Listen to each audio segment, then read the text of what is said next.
morning, everybody.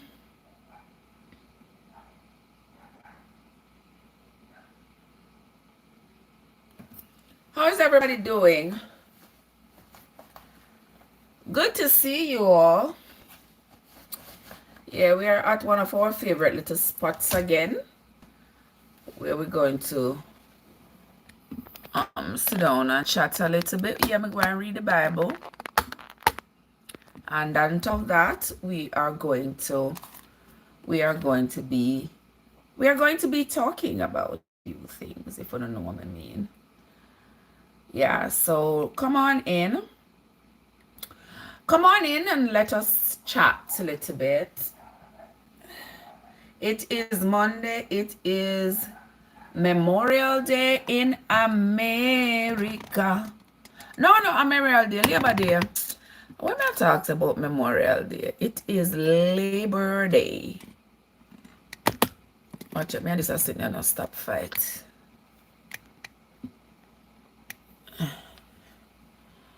Watch out, so.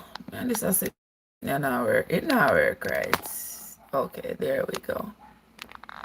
Okay. Let me see what this is in my bag, you know. So welcome, guys. Come on in. Come on in and let us talk a little bit. We're going to read the Bible this morning. This is Thursday 18. We are going to read the Bible. So if you're just coming in, if you are just coming, you are welcome to come on in. You are welcome to join us.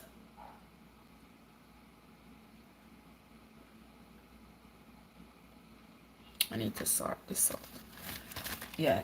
You are welcome to join us, guys. If you are just coming in, welcome. Me hit the live button on this. Watch out. Watch me and my extra self. Happy Labor Day, everybody. Oh my. All right. So this morning we are going to finish the reading of the book of the Hebrews. Now, I know a lot of you all, you just say, oh, it is the book of Hebrews in the Bible, but you have not stopped to acknowledge that it is actually a letter from Paul to the Hebrews. It is another of Paul's letters that he has written. This one he wrote to the Hebrews. Because remember, for those of you who have been reading along with me, remember Paul here in the New Testament, Paul is sort of on a mission, if you will. Paul is making sure that everybody in the region hears about this gospel that he's preaching and teaching. And so he's going from country to country, trying to convert all the people. The Jews, on the other hand, they are sort of stuck in their ways. They are trying to maintain their old religious practices, and they are not letting go. So them and Paul cannot agree. They are not in agreement at all, because Paul wants them to accept this new gospel, and they do not want to accept this new gospel because it is contrary to the teachings of Moses.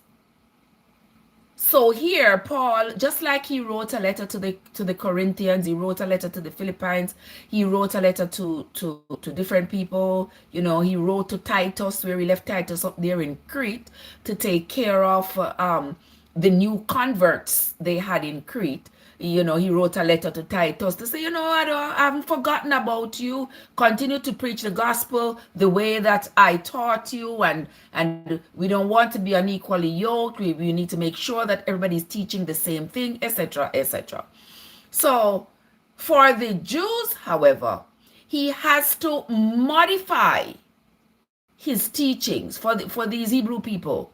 he got to modify his teaching somewhat. So that is why you notice that Paul's letters to the Jews, to these Hebrew people, yeah, the Jews, Hebrew people, his letters to those people is worded differently from his letters to his brand new converts. Okay? So welcome into the live, everybody. Thank you all so much for coming. You have landed, if you do not know me, if you have never been on my page, you have landed on the platform of from Trevessence. And on my platform, I do several things. I just do just about anything. No particular niche. But every single morning, I come here to read the Bible. Now, when you come here, you see me reading the Bible, it is with no intent to condemn or convert anybody. We do not join that gang. We don't condemn and we don't try to convert anybody. All right? Hola, Desi. Oi, Trev. All right. All right. We can communicate. Buenos dias, mi amor. Right. So, my whole intention here, my whole intention is to read the Bible from the beginning to the end to help me understand its contents, because I want to know what's in it. I want to know what is it that I'm expected to follow. Because you see, for all my life, I have been indoctrinated. I have been taught to believe in the Bible and whatever is written in the Bible. But I have not yet, I hadn't purposely read the Bible, you know, and putting two and two together and all of that. So I decided a few years ago that this is what I'm going to do. And I decided to do it out loud because I know for a fact that there are many of you out there who have never read the Bible from the beginning to the end, but you are all up in your feelings when somebody asks questions about the Bible. When somebody doesn't agree with you, you get all up in your feelings and you're ready to condemn people to hell. Dixon, what's up? How you doing? Yeah, you're ready to condemn people to hell. You're ready to, you know, tell people they're blaspheming and all of that. Because you see, some of you are sheep. You just follow. But you ain't stop to ask any questions. When people say to me, oh, the Bible is a book written by men inspired by God, I just, you say what I'm cooking today, you tell me what you want me to cook. And let me see if I have the ingredients. Yeah. Tell me what you want me to cook. Because I wasn't planning on making any breakfast. I got me a couple of grapes here. And I got me some pineapple juice. Y'all remember the pineapple I used to make the jam the other day? Now this is the juice. I mix it with sorrel. And that's what I was going to have. I need to be on a diet. I put on too many pounds now. And because I can't run and jump and skip and hop and do all those things, I just... I got to find a different way to lose the weight. Okay? No, man, too many things. You're ramp, man. You're ramp too rough. When me figure get ackee plus chicken plus curry goat plus curry chicken, no, man. After another day, me I have. When me I do so much food one time. Nope, nope, nope. Something else. Go look a lighter, Pamela. Go look a lighter. Yeah. So as I was saying to y'all about me reading the Bible, I just want context. I want to know in these stories that are in the Bible, I want to know who was telling these stories, who had these experiences, you know, who did they talk to, you know, who spoke, to whom did they speak, you know, what were the circumstances under which whatever utterances they made were made, so that I can decipher for myself, what does this really mean for me and to my life today, thousands of years later. What I mean by don't be lazy, pick one and cook it. Number one, I'm not curry. Number two, I don't have any ackee. Number three, I have goat, but I only cook goat when my child is here, because my child eat goat. I don't care for it. I eat it, but I don't care for it. Something else. 2 egg. You couldn't say boil 2 egg. You could have said just boil 1 egg, Trev. Come on now, you have to have mercy upon me. Yeah. So guys, that is why when you see me here reading the Bible, that is my whole objective, is to read the Bible so that I can get an understanding of its content. So far, we have read from Genesis. We are now all the way into the book of the Hebrews. We have read more than we have left to read. Yeah, me just scramble 2 egg and eat it with a slice of bread. Then what you drink for your tea? You don't drink no tea? Me have a tea here, so I carry go to work with me, but me name drink it. Like a tamarind seed tea. You ever drink tamarind seed tea? Or you drink ginger tea? I'm gonna make some tamarind seed tea.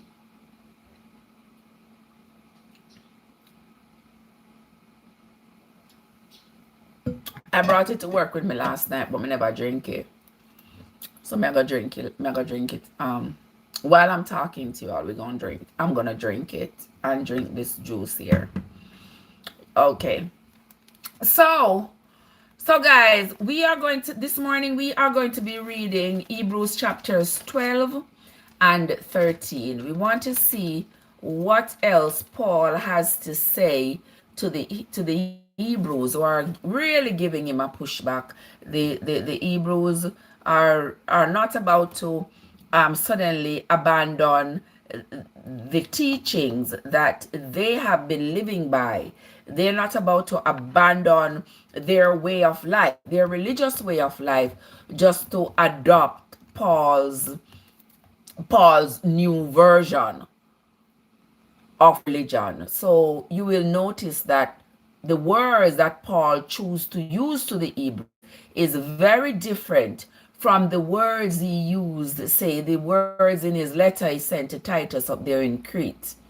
You know, the words are different. You don't understand. This is politics season in America, so you all understand what I'm talking about. When one politician is talking to, say, his large base. Say, for example, his large base is, say, the elderly. He's going to tailor his speech to satisfy the ears of those people. If he's talking to African Americans, he's going to tailor his speech so that he can appeal to the African American community. So with every other community. So it's the same thing with Paul. When he's writing these letters, he's tailoring these letters according to the group of people that he's writing the letter to. Okay? So if you have your book Bible or your Google Bible, you are welcome to join me over on the tube. We can't get anybody up on the screen on the tube, but if you are on the talk, you can come up and we can have meaningful conversation. If you feel like your britches are in a bundle because this woman has some audacity to be questioning the Bible, this is not the place for you. Don't get your britches in a bundle. Don't get upset. Don't get angry. Go on one side. Go pray to your God. Go do whatever you got to do. Okay? And while you do what you're doing, I will do what I do. I have people come all the time ready to come cuss me out and all of that. I'm not into no cussing with nobody. And if my moderators are here, anybody come with them foolishness, cinder blocks all day long, because I ain't playing that foolishness with y'all. All right. So let us begin. We are on to Hebrews chapter 12. And I'm going to read a little bit of Hebrews chapter 11 so that we can flow right over into Hebrews chapter 12. In Hebrews chapter 11, we're going to read from verse 30.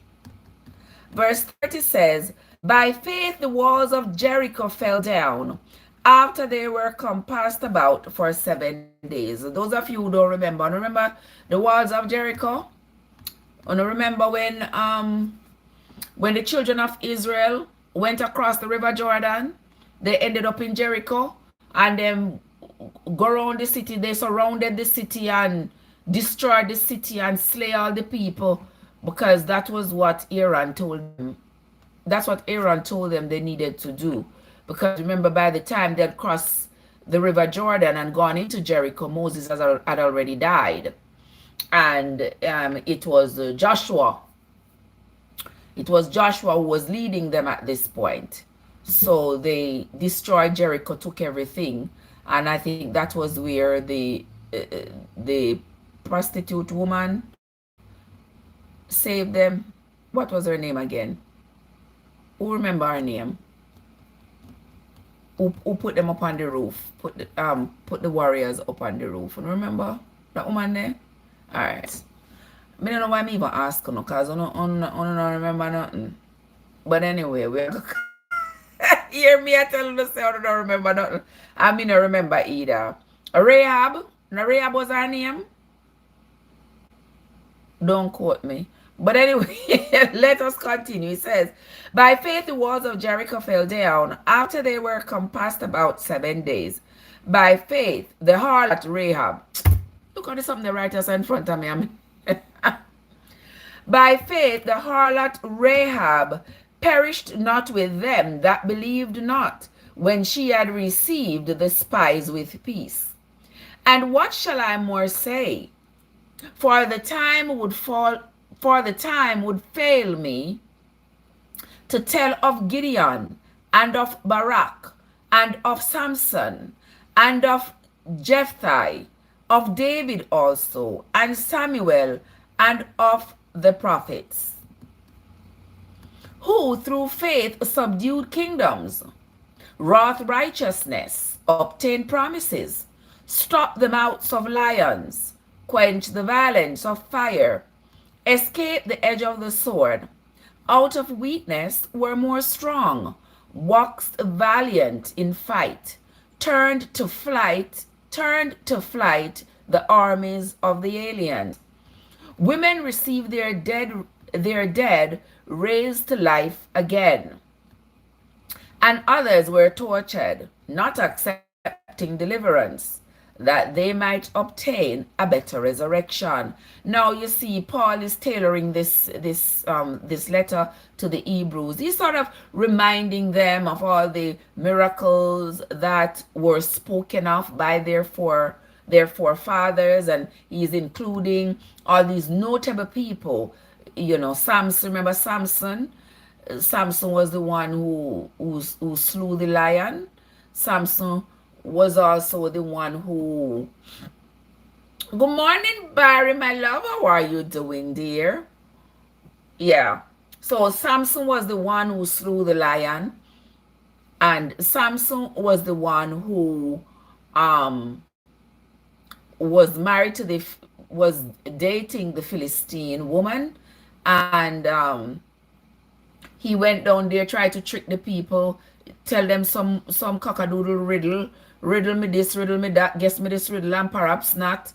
And he said, if the people get the riddle right, he gon' give them 30 robes, 30 something of the other. And if they get it wrong, they got to give him 30 robes. And Samson don't have 2 shillings to rub together. But he was dating a woman down there. And the men conspired with the woman for the woman to ask Samson to tell her the answer to the riddle. And Samson didn't more than tell the woman the answer to the riddle. And the woman she told the Philistine men the answer to the riddle. So when Samson come back to ask about the riddle, because he was sure the people wasn't going to get the riddle right, when he came back and the people got the riddle right, Samson realized that he gonna have to give the people these 30 coats and 30 whatever, and Samson broke as a skunk. Samson absolutely no way of fulfilling that promise. He had absolutely no way of paying the people what he promised to pay them if they got the answers right. You know what Samson do? You know what Samson do? Samson tied up some fox. Tied up some fox head and tail, and set the fox on fire, send the fox them through the people's field. Burn down the people's field or something. And this is something them I use as example, you know. And this is something who want me to emulate. Who don't want me to follow the behaviors of Samson. Eh? I bet that's not what you want me to do, right? Not at all. Samson tied up those foxes, head and tail, tied them up together, and set the one at the back on fire, and the fire spread right through the foxes, and the foxes running around through the people's field, burn down the people's field, burn down the people them house. The same Samson who said he saw, wasn't it Samson who said he saw a lion, the lion that he slayed when he was going down. He slew the lion on his way down to Philistine. When he was coming back, he claimed that he saw the bees make a hive inside of the lion's carcass, and he scrape out the honey and can't go give parents them for eat. So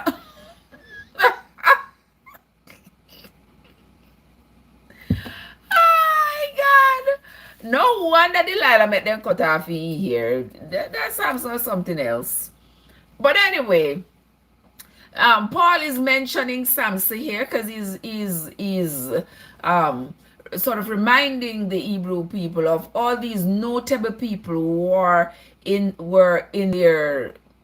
their history, and he's reminding them how all these miracles that were performed for these people. I think he's sort of baiting them, like, you know, see, all of these people that were your foreparents, they had all these wonderful experiences. So don't you want to continue to experience, don't you want to continue having these experiences? I think you need to abandon those ancient teachings, because remember in yesterday's reading, he said to them, if you're teaching, if your ancient teaching, the Levitical teaching, your teaching from Moses was right, then there would be no need for Jesus to come and sacrifice himself. So right there, Paul is basically telling the Hebrew people that this law of Moses is trash, dash it away. That is exactly what he's saying to the people. But the people ain't listening. They ain't listening because they're like, we ain't letting go of what we were taught. We were taught this by our foreparents, and our father Moses had handed it down from generation to generation, and we ain't letting go of it. All right. So let us continue. Paul further says to the Hebrews, he said,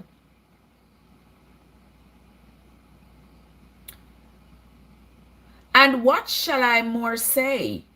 For the time would fail me to tell of Gideon, and of Barak, and of Samson, and of Jephthah, of David also, and Samuel, and of the prophets. Him say, there wouldn't be time enough for him to be able to tell them about all these stories of all these notable people who through faith subdued kingdoms.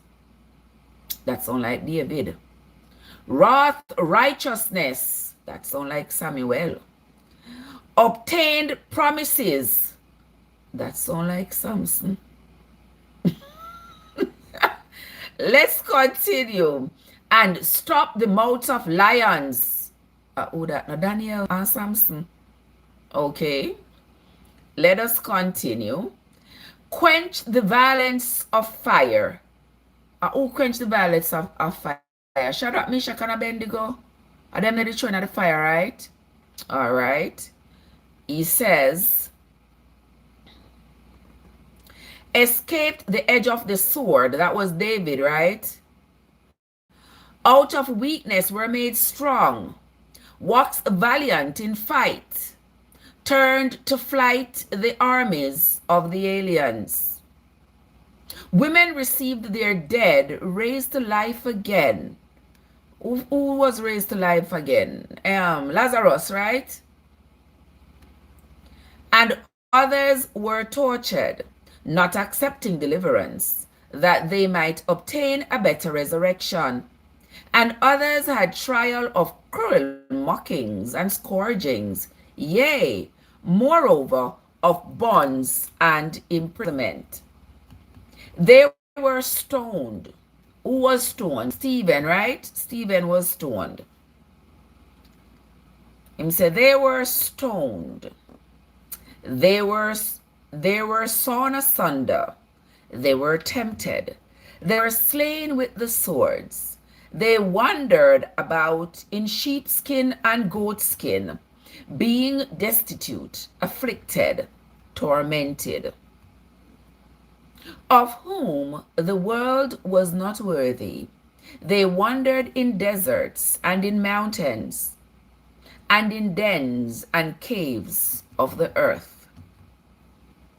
And these all, having obtained a good report through faith, received not the promise.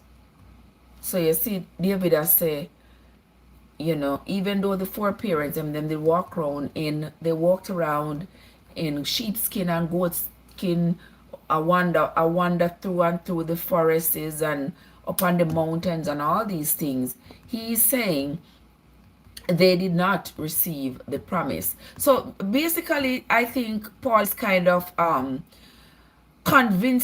he's trying to convince the Hebrew people that their ancient religion is sort of worth condemnation, because he's saying all those forefathers' religion that you all are following, they did not receive the promise. So is it that he's like saying, since they did not receive the promise, they are not worthy, their religion is not worthy to follow anymore? Is that what Paul is saying? Is that what y'all get from it? That's what I get from it. Paul kind of low-key putting down the people's religion, because everything that he's saying right here is telling the Hebrew people that their religion ain't ish unless they come follow what it is that he is teaching. Then if they're not following what he's teaching, whatever it is that they're following ain't ish. I think that's what he's saying. Because he says all these people, and then he says they did not receive the promise, even though they walked around with sheepskin and goatskin around them and all that. And before, in yesterday's reading, you talk about all the sacrifices that they had been making and all this blood sacrifice. And he said, how comes you all been doing so many sacrifices with blood, and yet still your consciences remain the same? And it's because your conscience remain the same, that's why you continue to have to, well, let me cancel the next. That's why you continue to have to make those sacrifices. Hold on there. I need my foot to go up here. All right, that's better. All right, there it is. Okay, so let us move right along into the reading. And he said, and these all, having obtained a good report through faith, received not the promise. Big Papa, you live up to your name? What's up?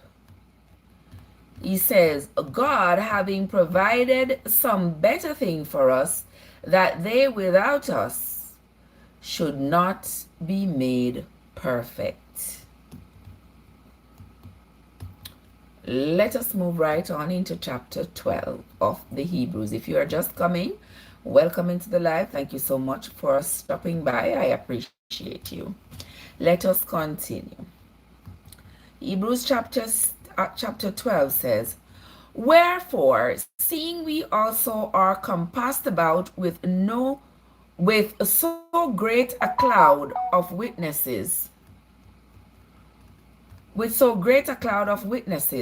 let us lay aside every weight and the sin which does so easily beset us, and let us run with patience the race that is set before us, looking unto Jesus, the author and finisher of our faith, who, for the joy that was set before him, endured the cross, despising the shame, and is set down at the right hand of the throne of God.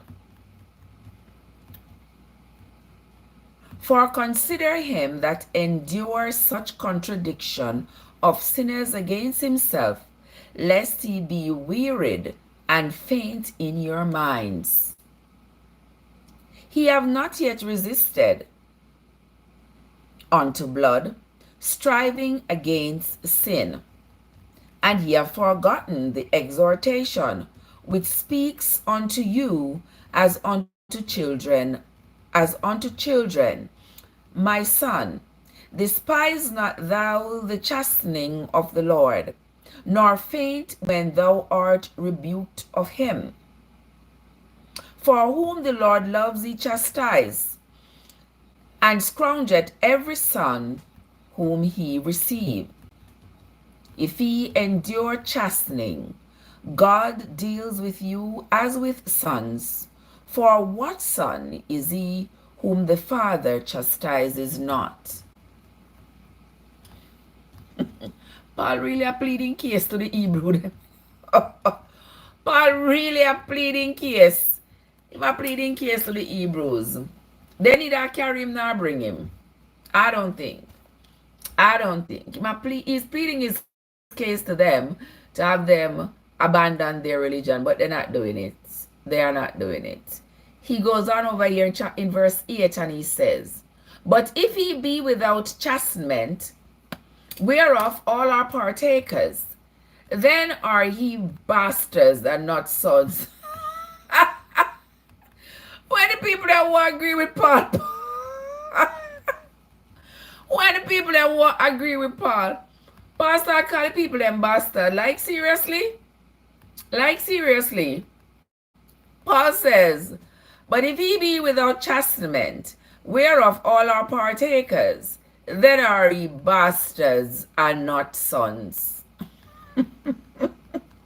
Furthermore, we have had fathers of our flesh, which corrects us, and we gave them reverence. Shall we not much rather be in subjection unto the Father of spirits and live? All right. Paul say we have, you have earthly father, you reverence your earthly father, you respect your earthly father. So why you can't respect the Father who is of the spirits and him give your life? Yeah, he got a point.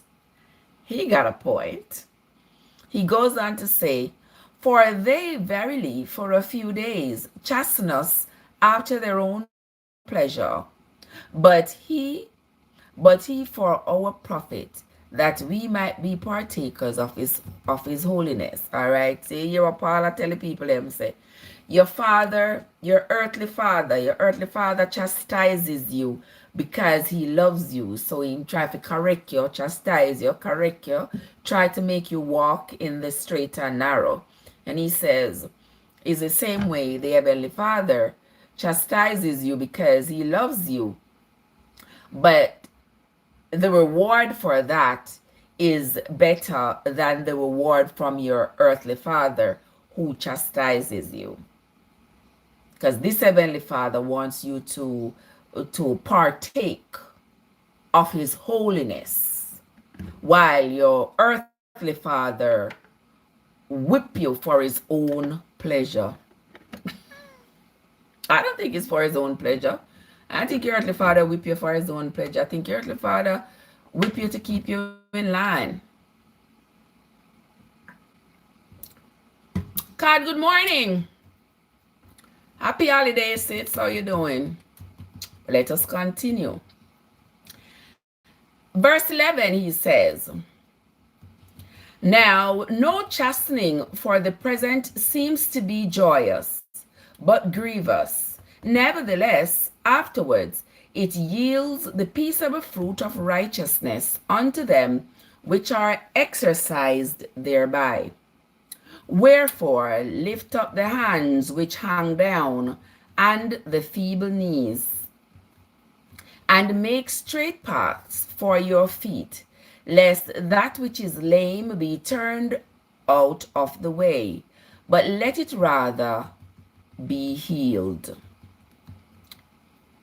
Furthermore, in verse 14, he says, not furthermore, furthermore was on my mind, but in verse 14, he says, follow peace with all men and holiness, without which no man shall see the Lord. All right, without peace and holiness, one not go see the Lord. So the Bible says.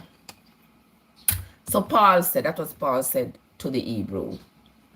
Looking diligently, lest any man fail of the grace of God, lest any root of bitterness springing up trouble you, and thereby may be defiled. Lest there be any fornicator or profane person as Esau, who for one morsel of meat sold his birthright. So for that, he might call Esau profane. You see what I was talking about. I don't like how the Bible treat Esau. You know, I don't like it. No, hold on. Give me 1 second. Give me 1 second.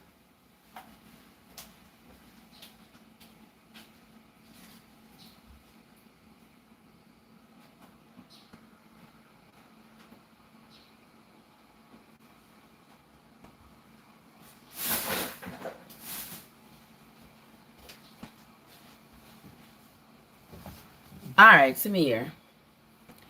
All right, people, I don't like how the Bible treat Esau. Why I say I don't like how the Bible treat Esau? Paul talking ugly about Esau right now. From what we have read in the Bible, do you all think Esau was in the wrong? Wanna talk to me? Because remember, you know, Esau come home from the field hungry, and ask his brother, little food him a make, little food, just to give your brother little food. He come home hungry and weary, and you trick him, and you steal him birthright. Okay? You make him give you a birthright under false pretense, under trickery. All right? And as if that was not enough, you turn around and you take advantage of your blind father so that you could steal your brother's blessing.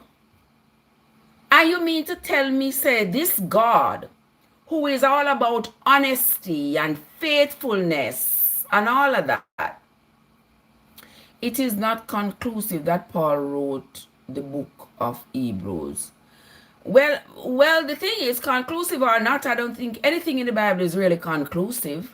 So I'm just going by what I see here. And since it's a Paul write it, yeah, me I go by the Bible. But that's neither here nor there, sis. Pertaining to what me I say. Talk to me. What do you think about the way the Bible treat Esau? Esau's brother Jacob stole his birthright, and then he turned around and stole his blessings. All of this under false pretense. And yet still, this God who is all about honesty and righteousness still was saying that Jacob is the one who is going to give all these blessings. Then poor Esau is the one that them discard like he's nothing, because all the way here, so Paul hundreds of years later, Paul himself is talking ugly. is talking ugly about Esau, because you see, that has been the narrative. That the narrative that they have written on poor Esau. And I don't think Esau was the bad guy, do you? And that, no wonder he was so angry. No wonder he was so angry. Wouldn't you be angry too? And then to see that your own mother and your own father went with your thieving brother, and then your thieving brother, them are gonna say now your thieving brother is the one who is getting all this blessing from the Father up above, and his children are the chosen ones, his generation are the chosen ones. You know, no wonder Esau got married to the Canaanite, because he wanted to make sure he got his parents upset, because they did not want, but maybe they didn't even care, because I didn't see in the Bible where they were, he said they were upset that Esau married the Canaanite woman, but I think there were probably some false upset, false outrage, because I don't think they were that mad, because Jacob, they considered Jacob to be their golden boy. They sent Jacob to go be with Laban so he could escape the wrath of Esau. And did they expect that Esau was just going to say, oh, let it go, it's okay? No, because Esau saw that both his father and his mother and his brother, they were all against him. And that is why he ended up, he deliberately married his uncle's granddaughter, or his uncle's daughter. What was Esau to Ishmael? So Ishmael was Abraham's son, right? Ishmael was Abraham's son that Abraham had with Hagar. Isaac was Abraham's son that he had with Sarah. And then Isaac had Jacob and Esau. And Esau married Ishmael's granddaughter, I think it was. Let me see how this. Whoa, Cad is coming. Sister Cad, good morning. Hold on, let me see if this. Watch out. Sister Cad. I'm not here. Good morning. Good morning, love bug. How you doing? I'm fine. Oh, wonderful, wonderful. Good to see you. Yeah, so I was talking here about Esau. I see Paul is talking about Esau here, you know, and I just kind of diverted a little bit to talk about how I believe the Bible give Esau a bad rap, where everybody talk bad about Esau, and I don't think. Eh? Remember, it was told to their parent, their mother, that there's two nations in your womb. Right, they're gonna be fighting against each other. Right. So my thing is, what if? And then there was something about somebody grabbing somebody. Yes, Esau. You know, Esau was the firstborn, right? Right. Esau was the firstborn, and Jacob grabbed Esau's heel. Right. But what if the tussle has begun in the womb, and instead of Jacob coming out first, it was Esau. Oh, it was switched in there. You got a point. I never thought of that. Okay, guys. So Cad is saying, I was saying that it was unfair that Jacob, who had robbed Esau, ended up getting all this blessing. So Cad has brought a new perspective to the conversation, because she says, remember when their mother Rebecca was pregnant, the the two kids, because they were twins, they were fighting inside of her womb. So God is saying maybe it was supposed to be that Jacob was supposed to be born first. But because of how they were tussling in the womb, Esau ended up being born first. I never thought about it that way, but we are always open to new ideas and new thought processes as we try to decipher the Bible. So you got a point there, sis. So that could possibly have been the plan, right?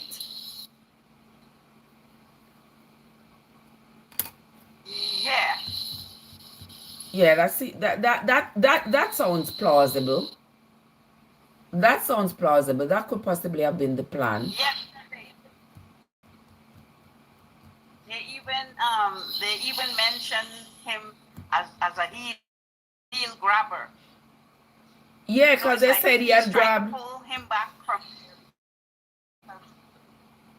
Yeah.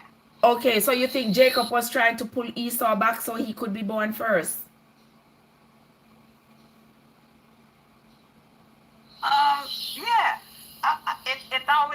It's always a thought in my mind That's that rather maybe interesting. the what we're looking at, what we are perceiving to be unfair Mm-hmm. is really not, because Might very well have been the the robbery ordained. yeah, the rob or the switch started in the womb. Mm-hmm. And because we don't have a perspective on it, we keep saying that, okay, Esau had the bad rap. You got a point. Because I'm one of who keeps saying that Esau got a bad rap, and because Jacob robbed him. I believe that Jacob should have been punished, but Jacob was never punished. Instead, it seemed like Esau was the one who got punished. But you have brought a great perspective to it. I appreciate that. Now I gotta look at it differently. Now I gotta look at it differently.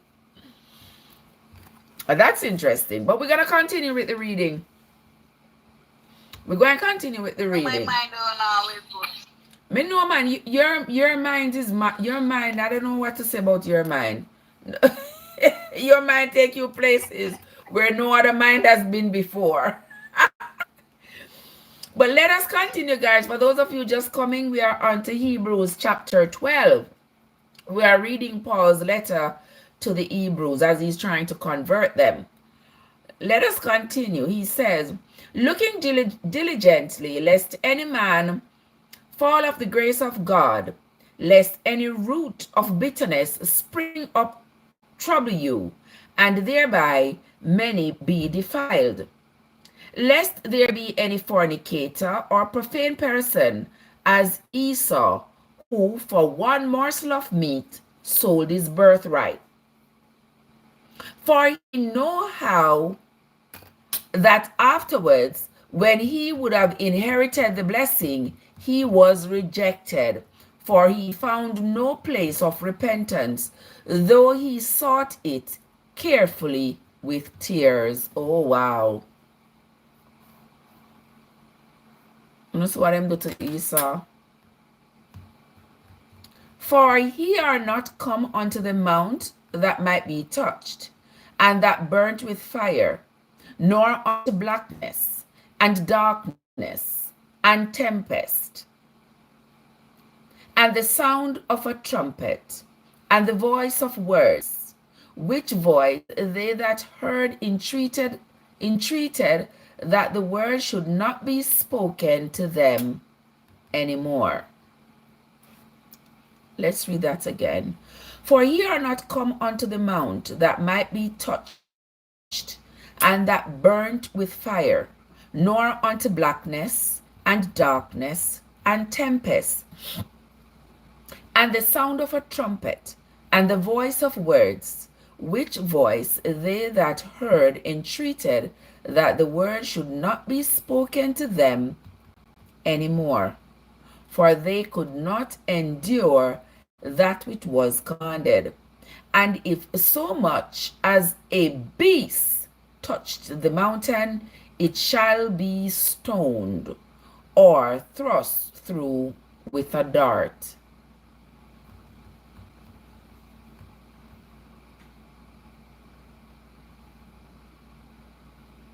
Okay. And so terrible was the sight that Moses said, I exceedingly fear and quake. What Moses that tremble about now?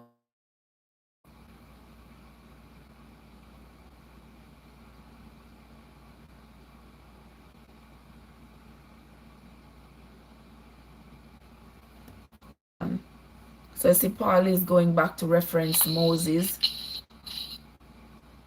He's referring to Kadoy. Kad. How we Kad there? Kad.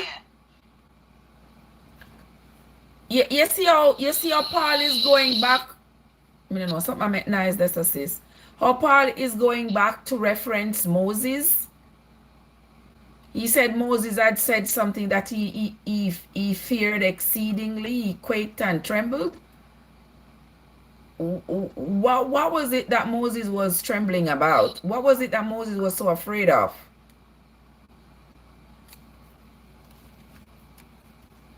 I'm not here. Let me read this. Let me read this. Let me continue reading this. I don't know. What was he saying Moses was afraid of?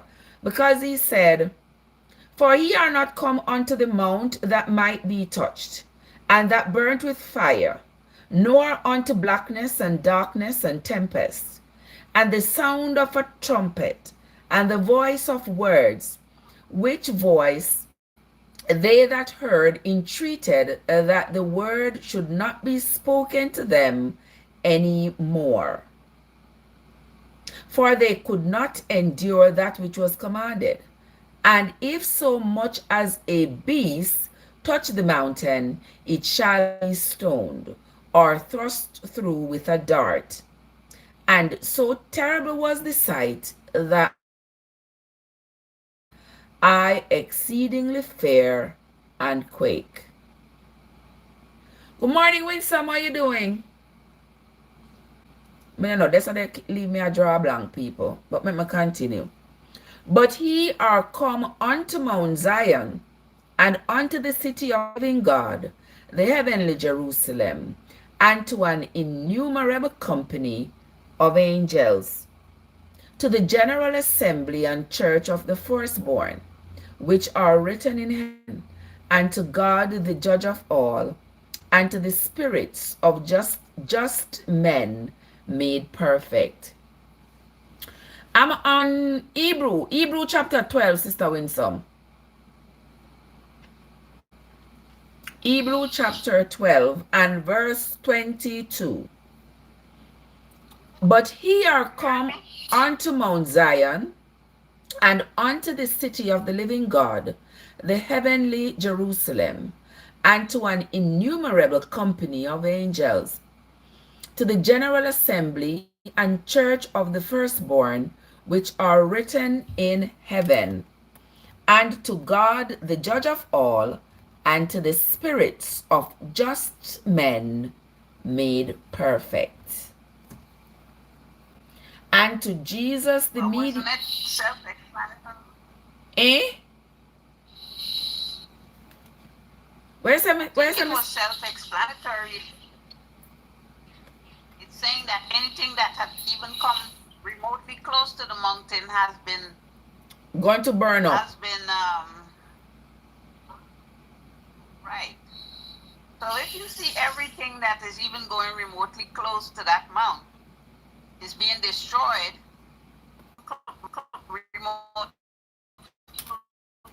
remotely close to the mountain. Anything, animal, beast, whatever go close to it get decimated. So even though I got instructions from the Lord to come there in the mountain, I still gonna be shaking. You're gonna be a little bit afraid. Okay. Here it says, but here I come unto Mount Zion, and unto the city of the living God, the heavenly Jerusalem, and to an innumerable company of angels, to the general assembly and church of the firstborn, which are written in heaven, and to God, the judge of all, and to the spirits of just men made perfect, and to Jesus, the mediator of the new covenant, and to the blood of sprinkling that speaks better things than that of Abel. Oh, I'm bring up Abel for now. Then speak better things. They matter about the same Cain and Abel? I'm not sure. See that ye refuse not him that speaks. For if they escape not, who refuse him that speaks on earth, much more shall not we escape if we turn away from him that speaks from heaven, whose voice then shook the earth. But now he hath promised, saying, yet once more I shake not the earth only, but also I shake the heaven. And this word, yet once more, signifies the removing of those things that are shaken, as of things are made, that those things which cannot be shaken may remain. Wherefore, we, receiving a kingdom which cannot be moved, let us have grace, whereby we may serve God acceptably with reverence and godly fear, for our God is a consuming fire.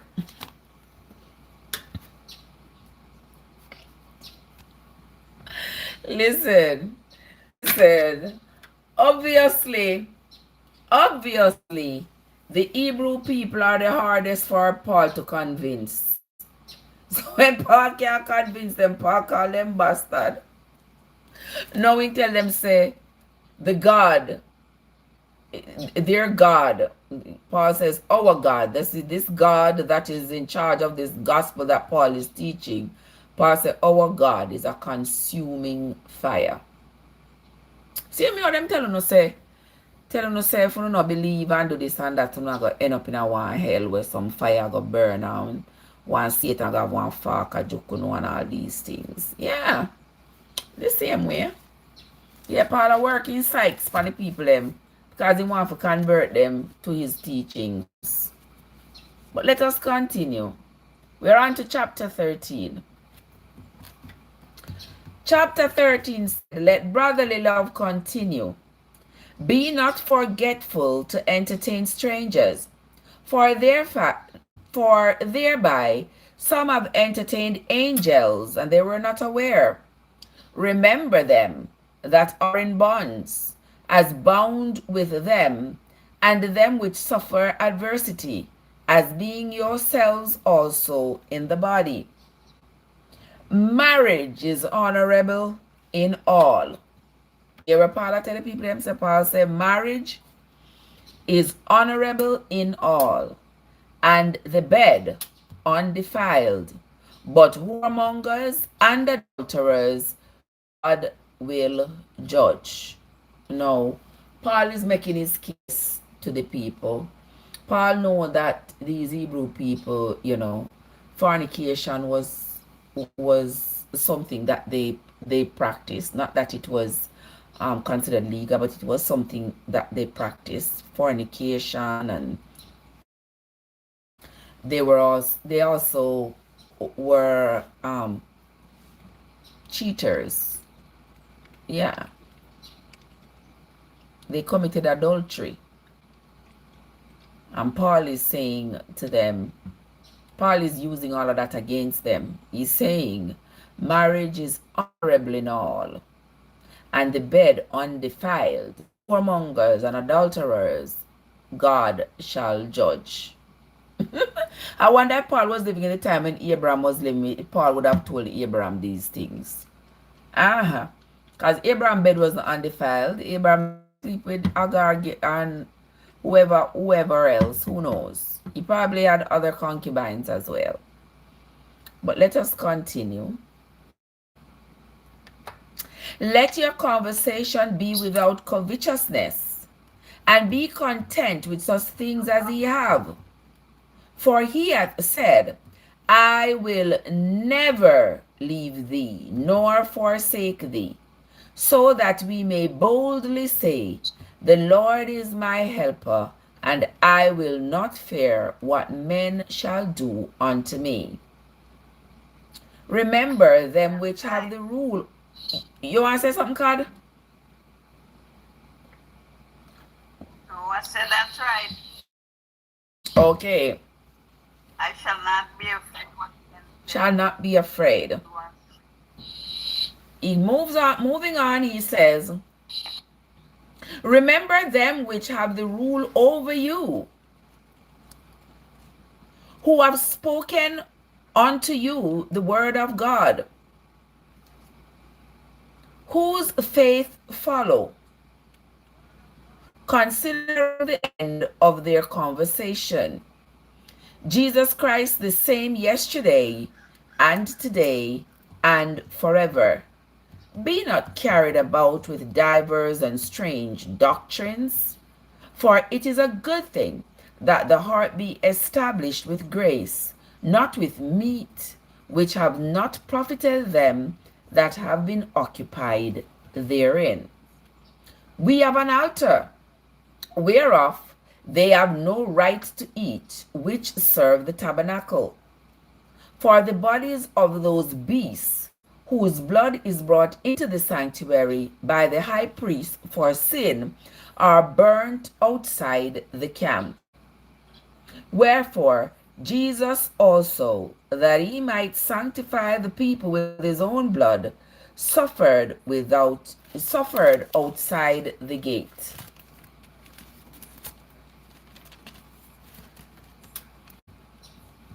Let us go forth therefore unto him outside the camp, bearing his reproach.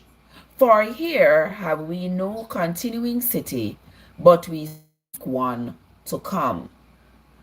By him therefore let us offer the sacrifice of praise to God continually, that is, the fruit of our lips, giving thanks to his name.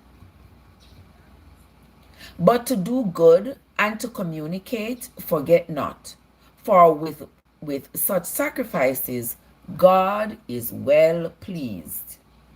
Obey them that have the rule over you, and submit yourselves, for they watch for your souls, as they that must give account, that they may do it with joy and not with grief, for that is unprofitable for you. Pray for us, for we trust we have a good conscience, in all things willing to live honestly. But I beseech you, the rather to do this, that I may be restored to you the sooner. All right, remember, St. Paul is talking to the Hebrew people, the hard and fast Hebrew people, who are determined that they are not going to abandon their religion for his. Let us continue. He says, now the God of peace that brought again from the dead our Lord Jesus, that great shepherd of the sheep, through the blood of the everlasting covenant, make you perfect in every good work to do his will, working in you that which is well pleasing in his sight, through Jesus Christ, to whom be glory forever and ever. Amen. And I beseech you, brethren, suffer the word of exhortation, for I have written a letter unto you in few words. Know ye that our brother Timothy, all right, our brother Timothy is set at liberty with whom? If he came shortly, I will see you. Salute all them that have the rule over you, and all the saints. They of Italy salute you. Grace be with you. Amen. All right. That is Paul's letter to the Hebrews. Okay. There he. So can Where's the card? so can we use can we use an analogy here? Talk to me.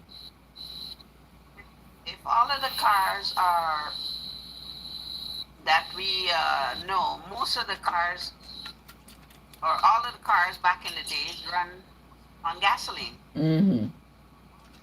So we now invented the electric cars, right? Uh-huh. And they're being sold more and more every day. Mm.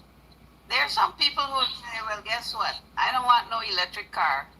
I was using my gasoline and it was working for me fine. But at some point in the future, there won't be any more gas stations out there. So where you gonna operate your vehicle with? Mm. You're soon enough gonna have to conform Mm-hmm. to the new way of life. You got a point. You got a point. Paul is pulling out all the stops to ensure that the Hebrew people start following him. But they're not following him, God. Yeah, but case in point, all those animals they used to sacrifice there. Eh. You think today they can sacrifice animals at the rate they've been doing it We back then? could never. You and I would have no goat, no nothing. Mm-mm. You have to just make up your mind, say you're going to sin, and make up your mind to face the consequences.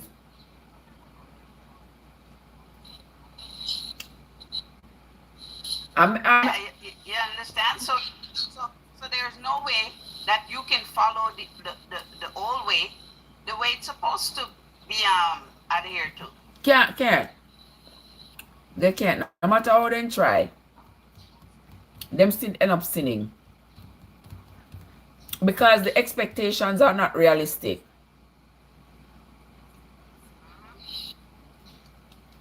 You hear me? Yeah. Mm-hmm. The expectations are not realistic. So that's where we end up with that. That's how we end up with that. But Paul is pulling out all the stops. Paul is mentioning all the ancient men of the Jewish religion. He's mentioning everybody to tell them, they were men with strength, men with vision. We used to have a bunch of mom and pop stores, flea markets, pop-up this and that. And now everybody's shopping online and Amazon websites, Yeah, nobody now going to store no more. Right. I don't want to shop online. But what if they close every mall, break down these shops, and where are you gonna get your stuff from? You soon enough gonna have to just join the crowd and go shop this stuff online. Exactly. So I guess this is what Paul is saying to the people. You can't resist all you want, but at the end of the day, I'm sure y'all are going to either be converted or so you never get converted.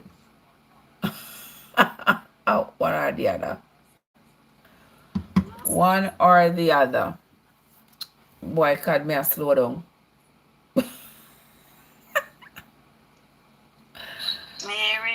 Me say may I slow down. Yeah, you don't hear it right? My voice I go dip and fall back. But anyway. Well, time to go get your bed, that's all. Time to go to my bed. Yes. So guys, that is where we're going to end the reading for this morning. I didn't have too much to say about this reading this morning because it was uh, um self-explanatory. Paul trying to convert the Hebrew people, and the Hebrew people pushing back, you know. Him using strong language to convert them, and him a try to bully ride them for come to his gospel. Okay? When we come back tomorrow, we're gonna continue reading. Tomorrow we're gonna read the book of James. James, right? Hebrew James. Yeah. Tomorrow we're gonna read the book of James. And the book of James is very short, so we can just read the book of James tomorrow. Alright? So guys, I want to say thanks to everybody who came into the live. My lovely card as always, helping out. Win some Dix and Desi and others. So many of you came into the live to support me, and I sincerely appreciate you all.